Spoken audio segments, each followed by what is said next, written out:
Olá, meus queridos pais, tudo bem? Estamos aqui hoje para dar continuidade, ao nosso estudo de Apocalipse. Hoje, querendo Deus, nós vamos trabalhar o capítulo 15, né? E nós já estamos aí caminhando para o fim, tanto para o fim de Apocalipse quanto para as últimas coisas, né? A ideia do escatom, que é aquilo que está posto aqui no livro de Apocalipse. Então, hoje o nosso tema é esse, né? Introdução às taças, os anjos com as últimas pragas, né? Apocalipse 15, do versículo 1 até o versículo 8, que é todo o capítulo 15 aí, no caso. Vamos ler o texto e aí depois nós oramos, né? Diz assim: Vi no céu outro sinal, grande e maravilhoso, 7 anjos com as 7 últimas pragas, pois com elas se completa a ira de Deus.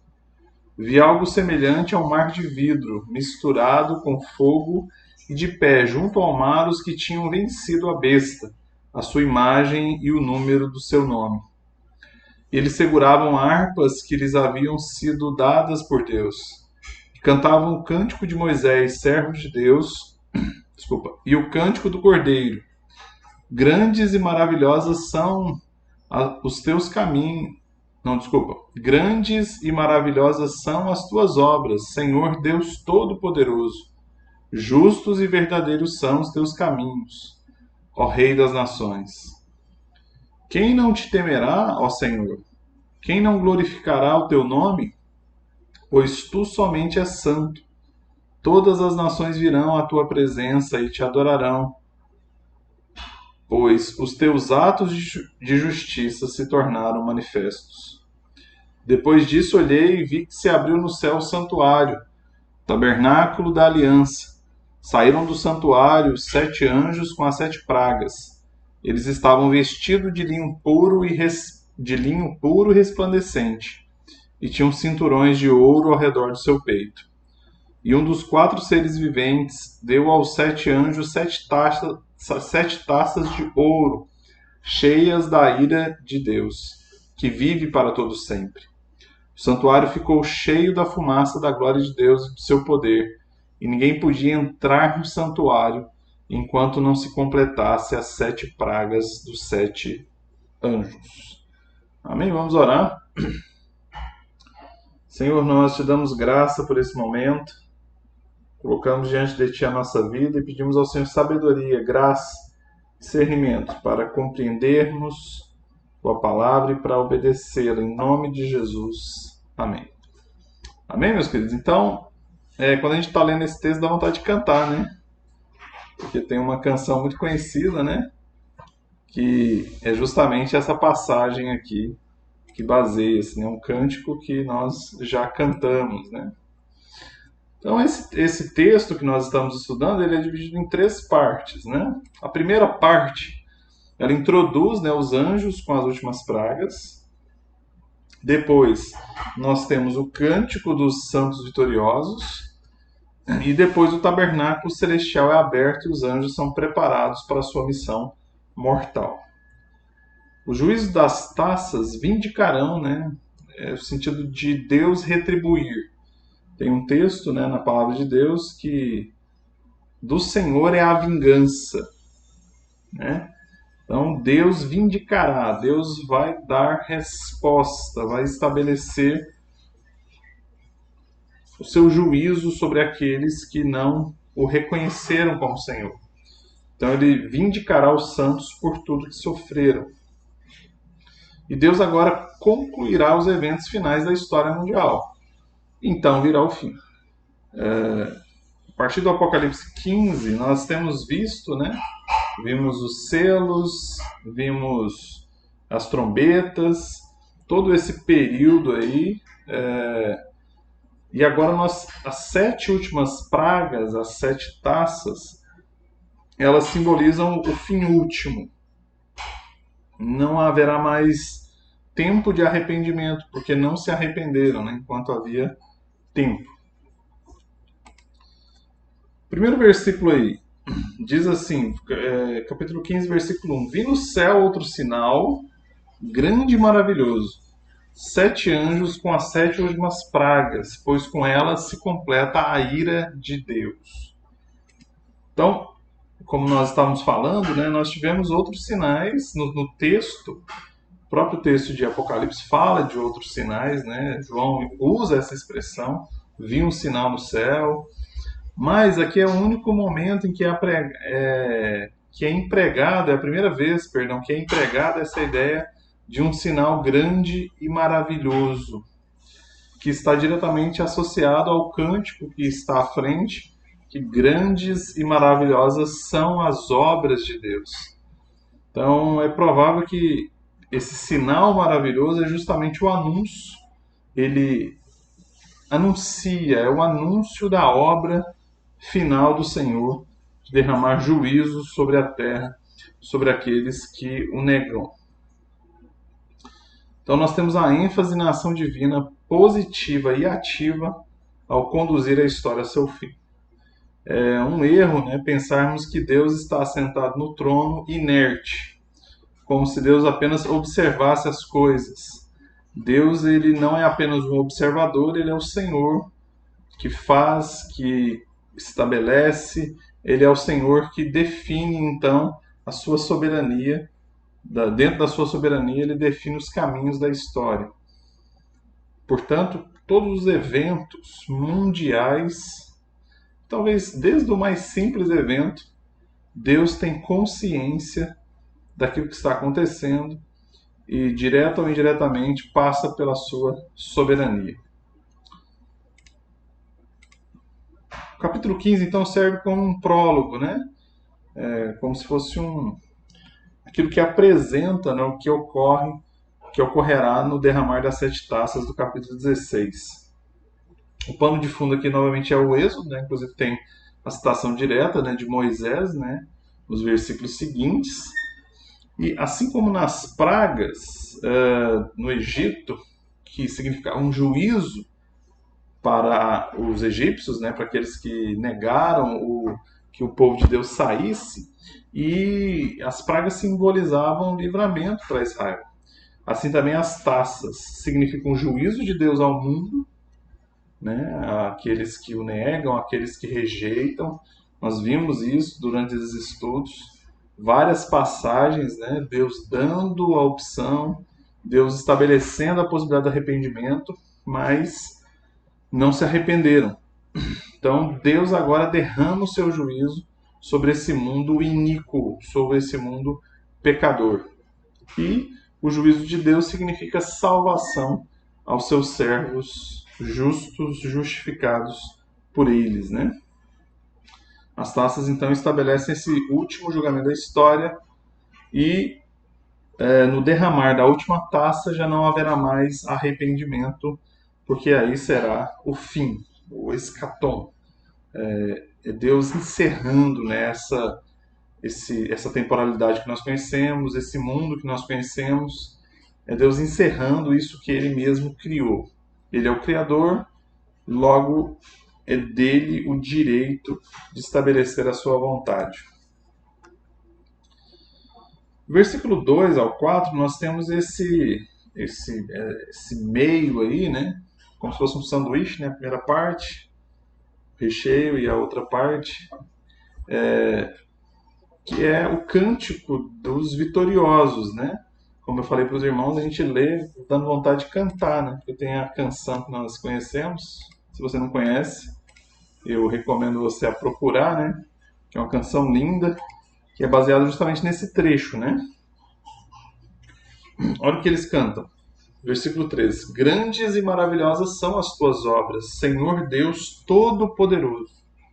Justos e verdadeiros são os teus caminhos, ó Rei das nações. Quem não temerá ao Senhor?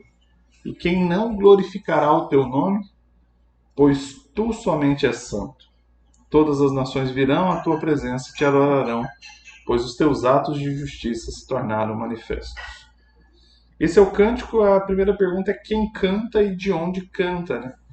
Quem canta são santos, E eles cantam nesse local, bem no começo do versículo 2, esse mar de vidro misturado a fogo, e eles estão de pé, e eles vencem um inimigo, né? Na verdade, três, né? A besta, a imagem da besta e o número do seu nome. Então, os santos estão de pé diante do trono. Isso aqui é uma referência muito importante, né? Esse mar, há um debate aqui, é provável que ele seja associado à ideia das águas, né? Do firmamento das águas do Gênesis, e também a expressão do mar de bronze, que está lá em 1 Reis 7, do 23 ao 26, que é uma metáfora da majestade de Deus, né? E esse mar de vidro misturado com fogo seria uma alusão ao juízo de Deus. Então Deus está centrado no seu trono, mas ele julga tanto santo quanto pecadores. Mesmo aqueles que são seus hão de passar pelo seu julgamento. O apóstolo Paulo chega a falar sobre isso, né? Alguns são salvos como que pelo fogo. As obras serão queimadas, né? Se é de fogo ou se é de palha. Nesse sentido que o juízo de Deus, a santidade de Deus, ela requer uma resposta, ela requer um pagamento tanto dos santos quanto dos pecadores. A questão é que nós, que temos Cristo como Senhor, nós temos o pagamento disso por meio de Jesus. Logo, somos salvos por Cristo, pelo pagamento que Cristo oferece. Enquanto que aqueles que não têm Cristo serão condenados justamente porque estão em dívida com Deus. Esse é um ponto sério que nós precisamos entender, né? E esses santos, eles emergem, né? Como se eles saíssem. Há quem faça uma associação aqui com o Êxodo, né? A passagem do Mar Vermelho.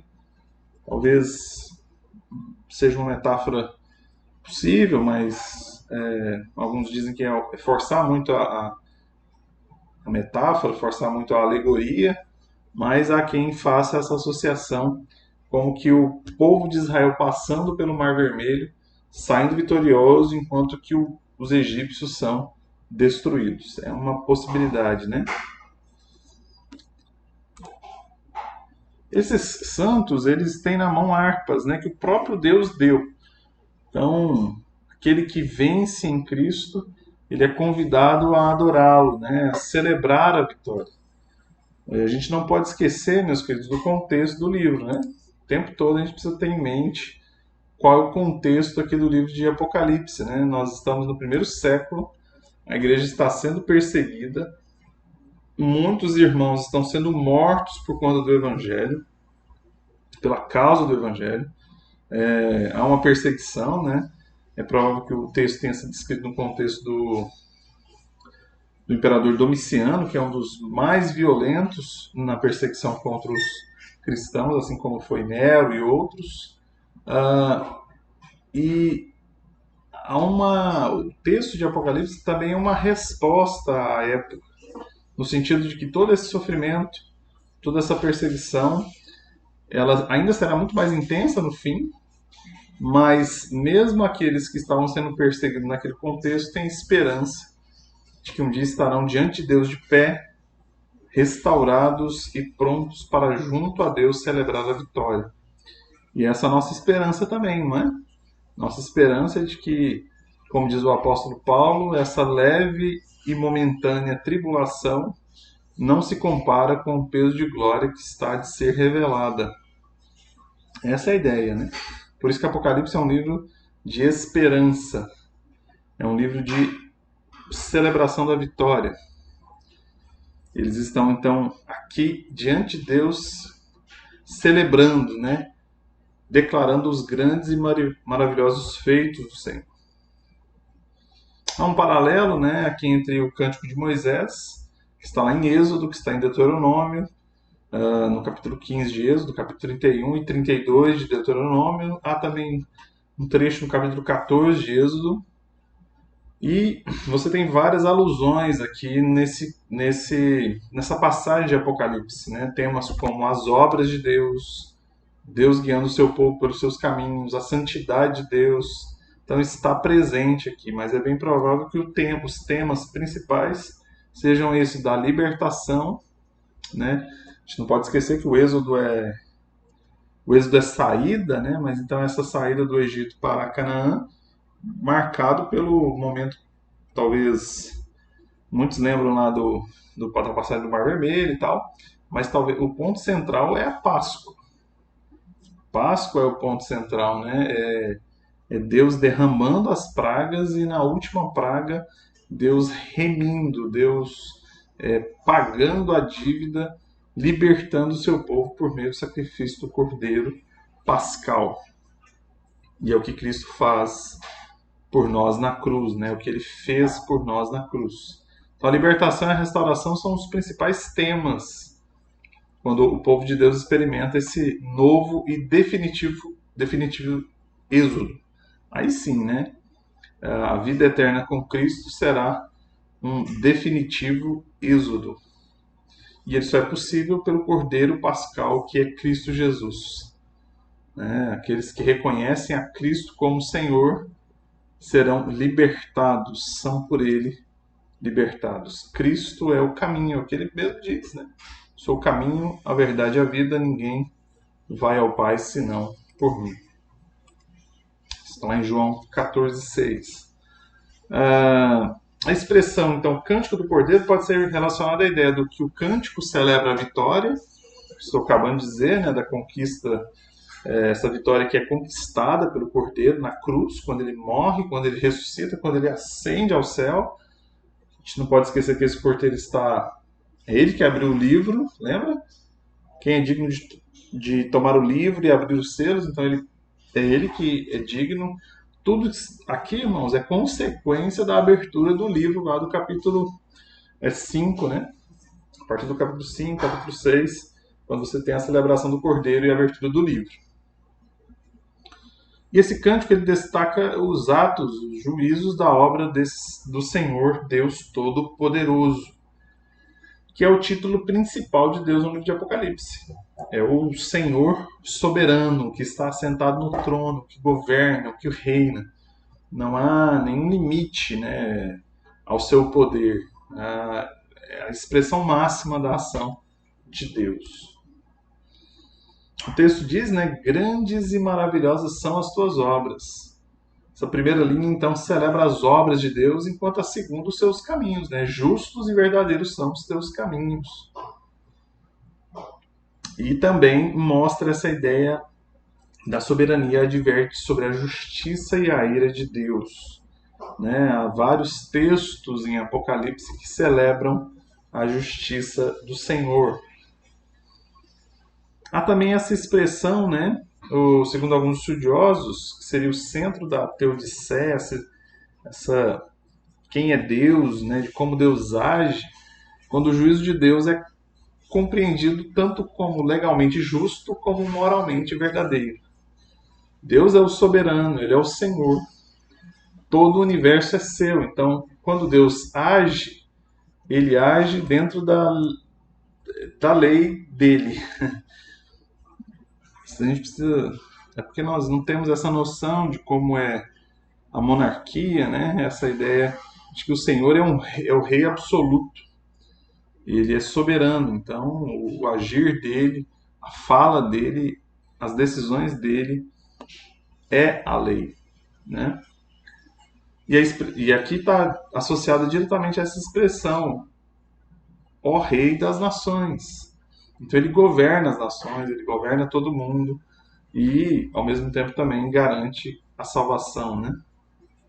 Somente Deus é o Rei das Nações, assim como Cristo é reconhecido os seus títulos como Rei dos Reis e Senhor dos Senhores. Então nós estamos diante do soberano. Então o soberano não é o imperador, o soberano não são as milícias, o soberano é Deus, aquele que se assenta no trono, aquele que veio em carne, aquele que ressuscitou e foi assunto ao céu. Ele é o Deus verdadeiro, ele é o soberano.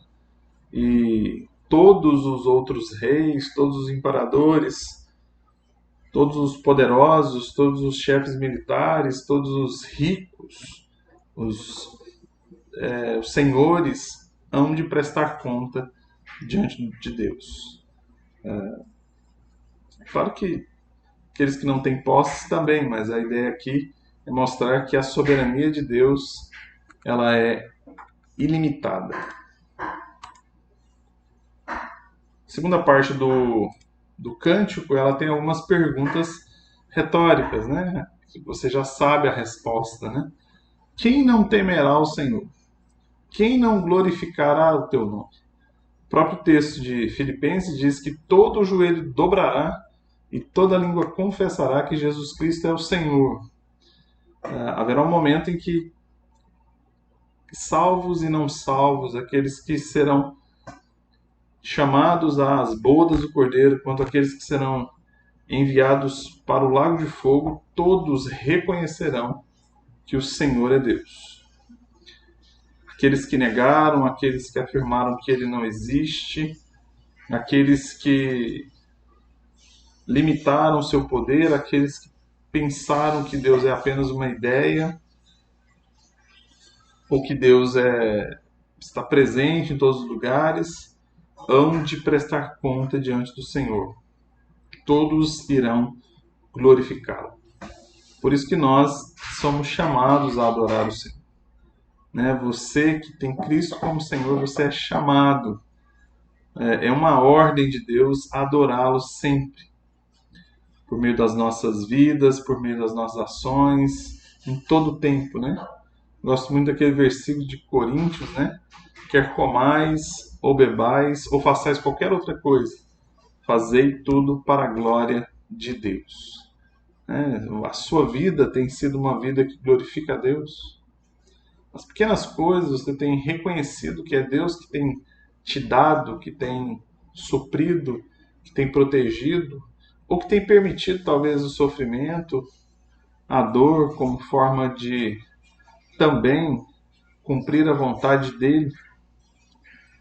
Então todos adorarão o Senhor. Todos hão de reconhecer que os atos de justiça dele serão manifestos. Né? A resposta às perguntas é esse, pois ele é o santo e todos virão e adorarão. Alguns pontos a serem destacados aqui nesse cântico, né? A santidade de Deus como um atributo principal.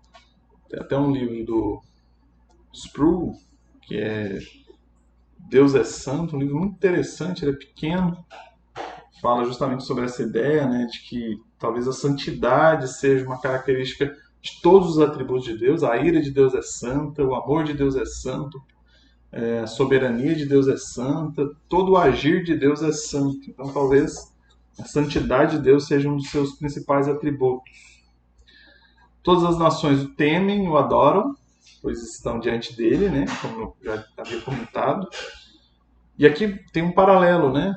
O juízo para os que o rejeitam e a oferta de perdão e misericórdia para aqueles que o aceitam. Você tem aceitado ou rejeitado a Cristo? Você tem reconhecido Cristo como Senhor?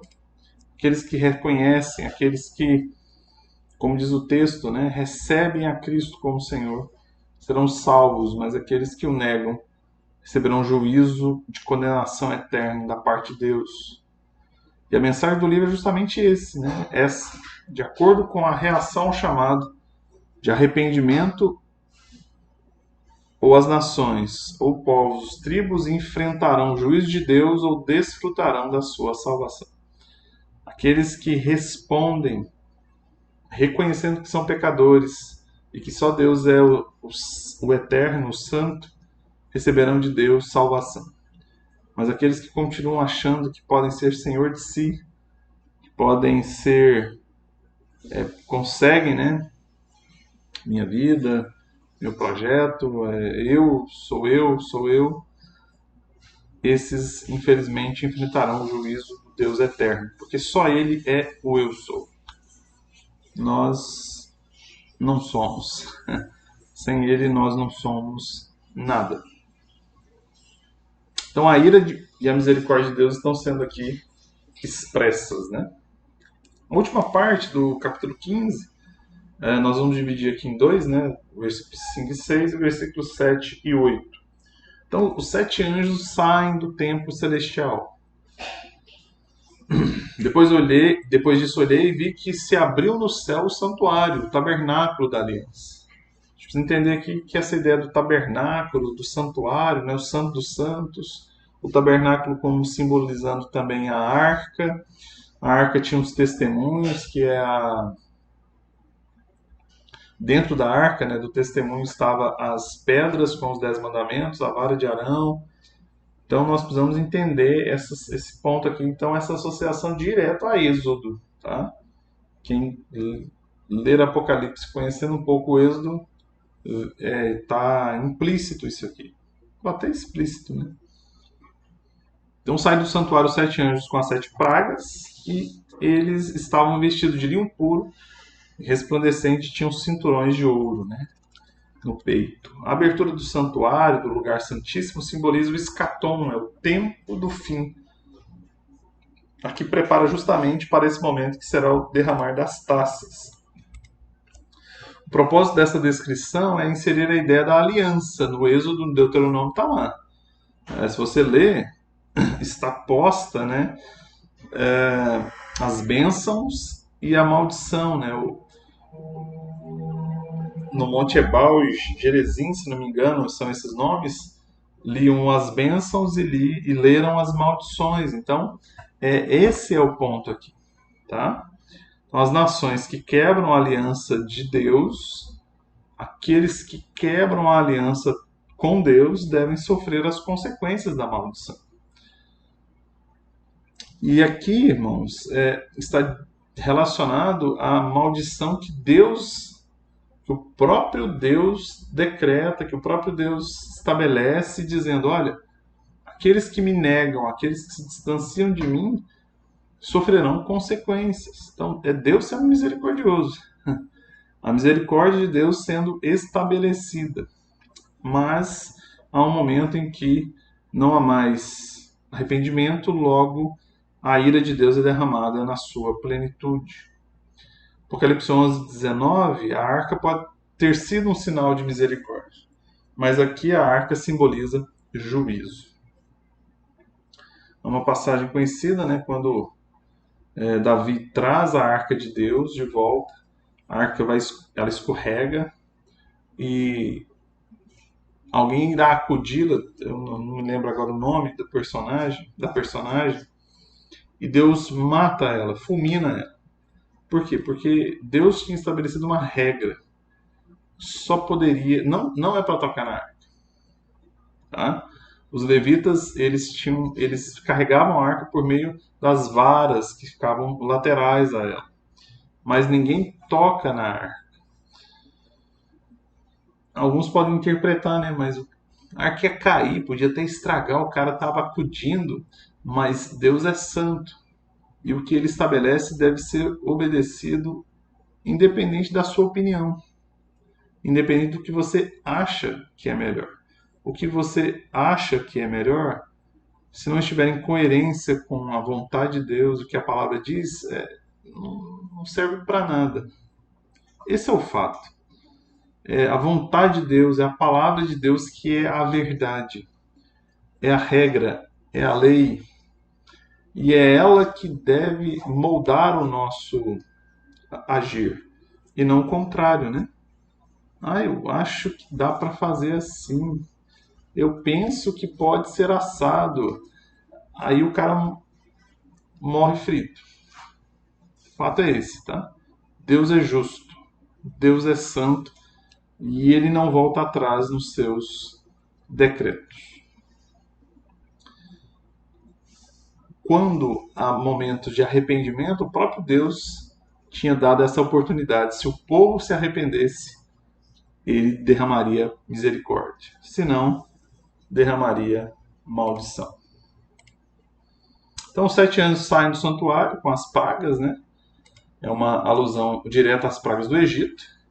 Aqui as pragas demonstram a soberania do Deus Todo-Poderoso sobre os deuses terrenos e convida os habitantes da terra a se render ao único e verdadeiro Deus. Mais uma vez, Deus demonstrando a sua soberania. Há quem defenda que essa expressão que os anjos usam, linho fino, pode remeter a uma função sacerdotal desses anjos, nós não sabemos ao certo. E a pureza e a glória dos anjos, isso está estabelecido também por conta desse linho, dessa veste pura, derivadas do santuário de Deus ou do próprio Deus. E o cinturão de ouro simboliza essa realeza ou condição elevada, que pode indicar, né, que esses anjos são emissários de Cristo, derramando punição judicial sobre os malfeitores. Os versículos 7 e 8, para nós já irmos para o encerramento, diz o seguinte: E um dos 4 seres viventes deu aos 7 anjos 7 taças de ouro cheias da ira de Deus, que vive para todo sempre. Né? A ideia do Deus eterno, do Deus que sempre existe, que Ele é. Talvez para a nossa mente, né, nós não conseguimos compreender essa questão da existência de Deus. Né? Ele é a própria existência. O santuário ficou cheio da fumaça da glória de Deus, do seu poder, e ninguém podia entrar no santuário enquanto não se completasse as 7 pragas dos 7 anjos. Então, os 4 seres viventes atuam como arautos celestiais, mediando a punição judicial de Deus sobre os descrentes. Se você perceber, os 4 seres viventes estão atuando o tempo todo aqui, nos selos, primeiro na adoração a Deus e ao Cordeiro, nos selos, nas trombetas, nos próprios cavaleiros, né, os 4 lá do cavalo branco, cavalo preto, cavalo amarelo, cavalo vermelho, nós vimos. Então, tudo isso eles estão atuando, então eles têm uma função muito importante dentro daquilo que Deus estabeleceu como organização celestial. E quando esses anjos usam as taças, que pode ser uma alusão à bacia de bronze lá em Êxodo, depois é de ouro lá em Salomão, ao usar essas taças, 2 verdades são destacadas. Né? Primeiro, o derramamento do juízo é uma oferta sagrada a Deus, vindicando o seu povo e dando-lhe glória. Assim como nas trombetas, as orações dos santos são colhidas e Deus derrama a sua ira como resposta. Então, os anjos agem em resposta à oração dos santos. Então, as taças de ouro ligariam a oração à retribuição divina. É um mistério de Deus aqui, né? Deus é soberano, Deus é eterno, Deus faz conforme o teu querer, mas Ele decide agir de acordo com as orações. Ele mesmo estimula e fala para o seu povo orar, justamente porque Ele agirá a partir da oração do seu povo. A misericórdia e o poder de Deus sendo estabelecido segundo a vontade dele. Então as taças estão cheias da ira e o templo é enchido com fumaça. Né? Essa fumaça é a glória de Deus, apontando para a sua majestade, a sua onipotência e soberania, né? Como lá em Isaías 6, quando a casa fica cheia da fumaça da presença de Deus, como lá no Sinai, né?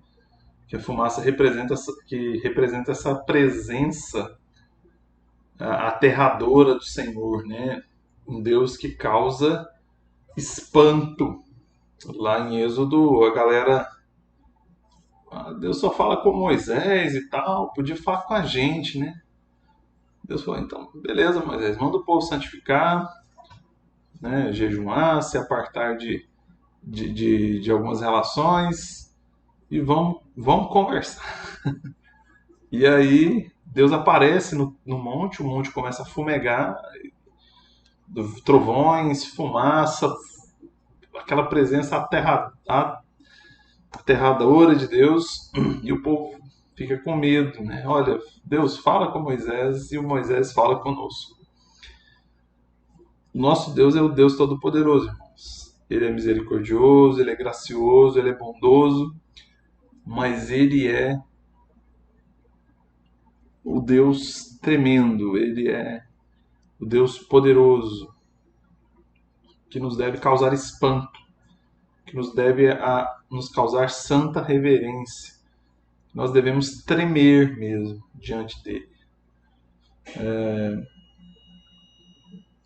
Conhecer a Deus em sua totalidade, né?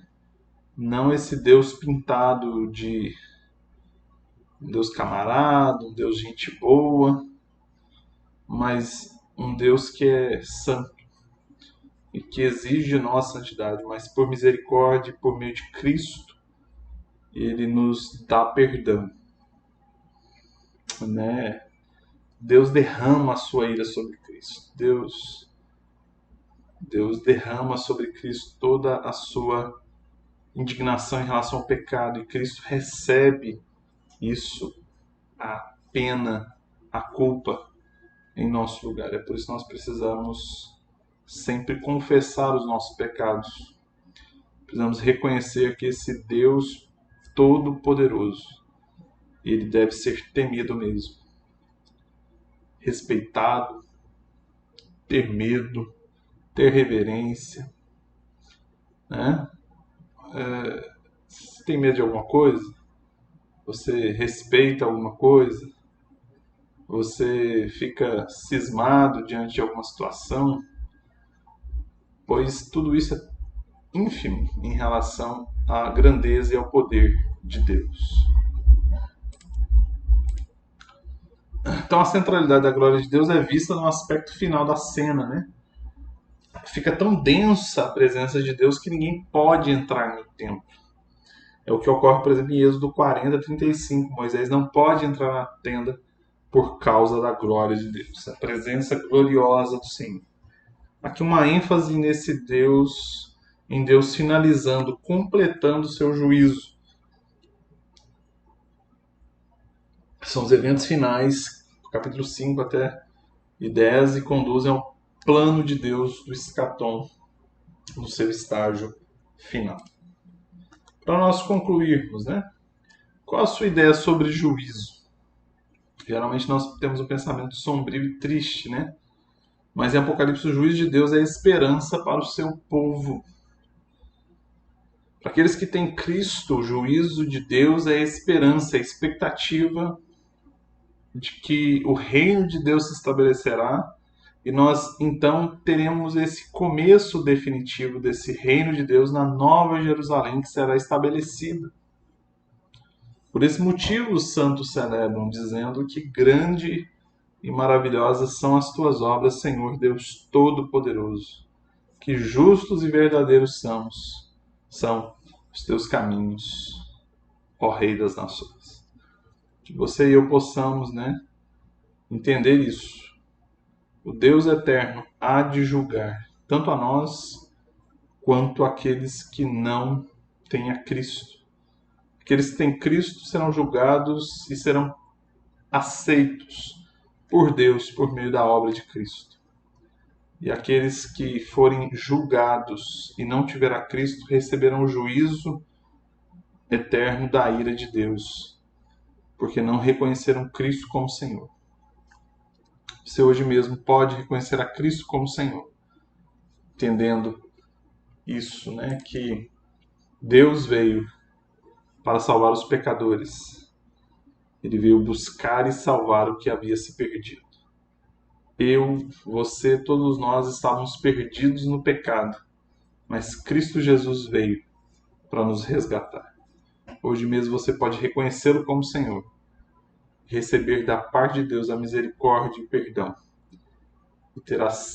E junto, naquele grande dia, todos nós dizermos que grande e maravilhosas são as obras do Senhor. Justos e verdadeiros são os caminhos do Senhor, porque Ele é o Rei das Nações. Amém? Deus abençoe a sua vida. Deus derrame graça sobre você no nome de Jesus. Nós continuamos, né, irmãos, com algumas limitações em relação aos cultos presenciais. Agora no domingo nós estamos com 2 cultos, um pela manhã, uma noite, então você pode entrar em contato aí no grupo do WhatsApp para agendar. E estamos aí, como a gente sempre fala, né? Se tiver alguma necessidade, comunique. Vamos orar? Agradecer a Deus por esse momento. Amém. Pai, em nome de Jesus, nós te damos graça. O Senhor é o Deus grande e poderoso. Seus feitos, suas obras, seus juízos são justos. Seu juízo é santo. Por isso nos ajude, Deus, a cada dia a reconhecer o Senhor como Deus eterno, a obedecê-lo, a ter uma vida que agrada ao Senhor. Nos ajude, Santo Espírito, a que a Tua palavra traga em nós mudança, santidade e uma vida de obediência a Ti. Em nome de Jesus é que oramos. Amém. Amém, meus queridos. Deus te abençoe. No nome santo de Jesus. Até a próxima. Até o próximo estudo, querendo Deus.